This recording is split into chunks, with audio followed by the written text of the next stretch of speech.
Hey, New Life Church, my name is Kristen Sides, and I'm so glad to be here with you today. We are continuing in our Humans Devo and looking at a beautiful Jesus encounter and a set of miracles that happened with two daughters. This encounter is speaking to me so personally today, things that are going on in my real life, and I can't wait to share with you what God is showing me. So I've always loved looking directly at how Jesus interacted with people. Unlike humans, unlike me and you, Jesus was not perplexed by humanity. It says that all things were created through him. So he knew all the ins and outs. None of it was a mystery. And he just gives us a perfect example of how to navigate humanity. So every one of us have people in our life. Some of us have more than others. Some of us have deeper relationships, whether that's someone in our family, a coworker, or the mom sitting next to us on the soccer field. But there's two things that are really clear to me when we look at humans. One, we are designed for relationship, whether that's shallow or deep, we're relational to the core. And secondly, we all have needs. I love that. So when you consider these two things, it can get tricky knowing how to balance it all, how to prioritize, how to give attention to, give faith to, give care to, give time to. It is a challenge, but as always, Jesus gives us a beautiful roadmap to navigating even our modern day challenges. So the story we're going to look at today, you can find in Mark chapter 5, verse 21 through 43. It's titled Jesus Heals in Response to Faith. So to review the setting and what's going on here, Jesus has been going from place to place. He's performing the miraculous, doing the things that only he can do. Everywhere he goes, there's a crowd forming. And so we jump into this moment, and Jesus has just pulled up on the shore. There's a great crowd there, and it says, then the local synagogue leader arrives. His name is Jairus. So there's a few observations I've made about Jairus. One, he must have been Jewish because he was the synagogue leader. And if he's the synagogue leader, this man is probably important. He's leading in the community. So this is an important man. But the first thing we see him do as he approaches Jesus is he falls at his feet. In verse 23, it says he pleaded fervently and he confessed his daughter is dying. He says, please come and lay hands on her, heal her so that she may live.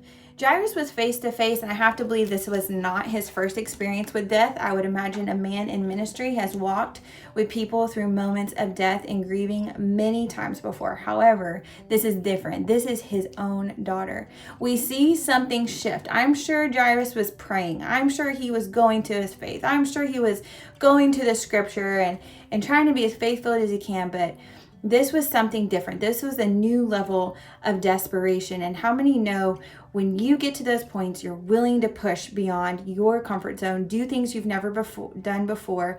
And what he does is he goes to this man, Jesus.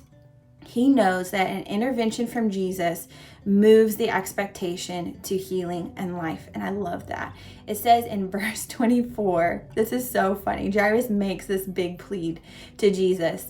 And there's no recording in the Bible of Jesus actually saying anything back to him. All it says in verse 24 is Jesus went with him and all the people followed, crowding around him. What I love here is Jesus took immediate action. This shows me this was important to Jesus.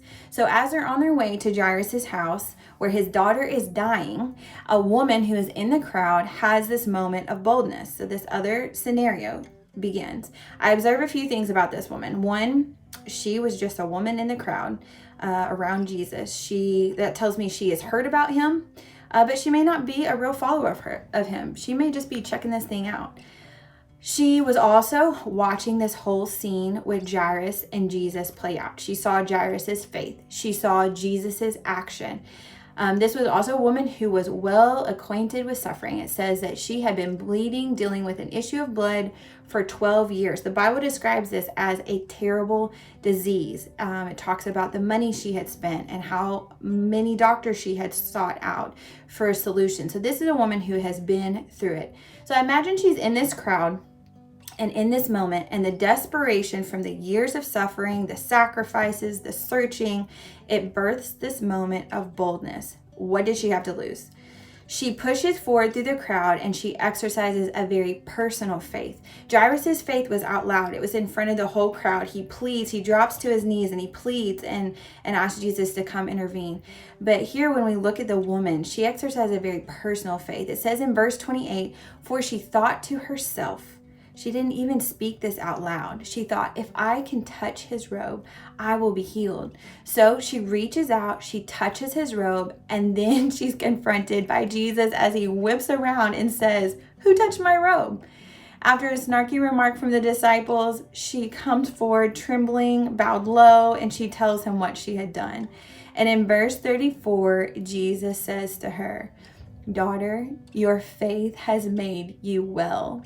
And I love the gentleness in his tone. So while Jesus is still talking to her, he's still in this moment with her, there are messengers who come from ahead. They run up to Jairus and said, man, it's too late. Your daughter has passed. There's just no need to even bother Jesus with this anymore. And I love how we see Jesus handle this. He is not sidelined Jairus. He has not sidelined this woman with a disease. He is so present in both moments. It says here, Jesus overheard them. I love that. Jesus overheard them and said, don't be afraid. Just have faith. I love the peace that we sense in Jesus here. I see that his source of faith is so grounded in the Father. His response tells me he knows his Father well. He knows the abundance of healing in his hand. He knows the immense love that he has for his children. He knows the magnitude of the reign over every one of our needs. And I love this. So we don't just see Jesus blasting past the woman with the issue of blood to get to the more pressing need of death. No, Jesus knows his Father has endless healing in his hand. We see his faith.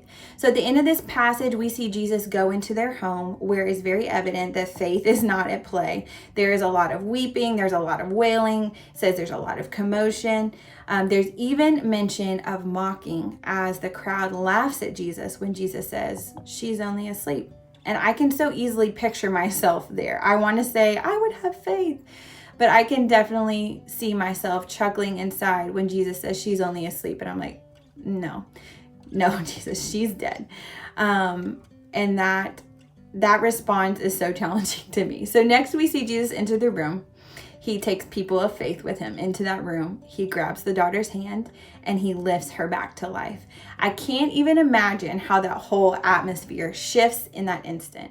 What I take from this encounter is Jesus's trust and knowledge of the Father. What I'm challenged with is what is my go-to when I'm in the midst of relationships with multiple needs, some seemingly bigger than others. Do I exhibit a faith that shows the power of my God, or do I try to triage and determine what's more worthy of my efforts and attention? I'm so stepping on my own toes with this devotion. Jesus is so gentle.